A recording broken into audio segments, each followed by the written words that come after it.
FNAF 3 is a cognitive behavior therapy simulator, and much like CBT, it's painful. The game was revealed with the tagline, "It's all in your head," which sums up the game's message on anxiety that I, Nisse, will now unpack.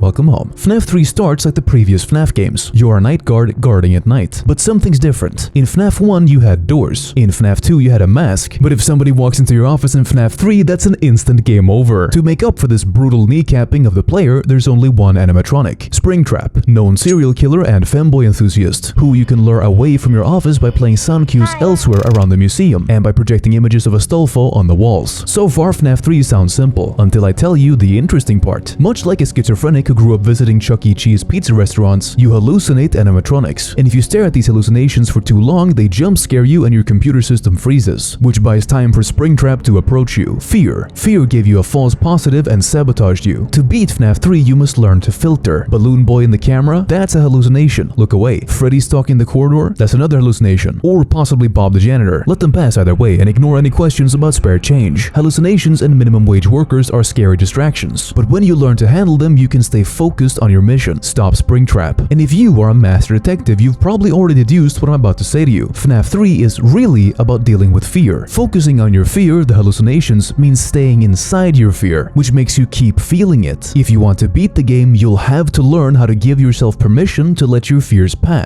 After that, you'll still see the fear, but you won't get stuck inside of it, because you've gained distance. Just through gameplay alone, FNAF 3 has taught you the blueprint for dealing with negative emotion. Notice, accept, let go. What do your hallucinations feel like? Maybe it's when your thoughts rush to a catastrophe fantasy, or maybe it's when you consider self-harm, like cutting yourself or going live on Twitch. If you ever feel like that again, stop. Ask yourself what this moment feels like inside your body. Ground yourself this way. Remind yourself this is a hallucination, and instead of asking yourself, what might I feel, allow yourself to exit the emotion and return to the reality of this is what I actually feel. That's focus. That's filtering. That is solving cycles of negative emotion. And to me, that's what FNAF 3 says about mental health.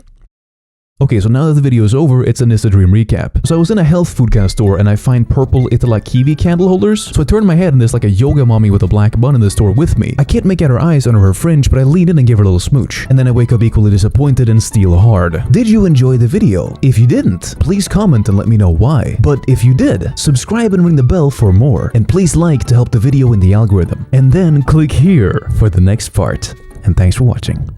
Shout out Grocery Gang on patreon.com/NIS5E, Forge, Awan, Harry, Pumba, Zach, Omger, Egg, Nathan, and Revolution Bruce. You, someone who doesn't show up to people's homes at night uninvited. Me,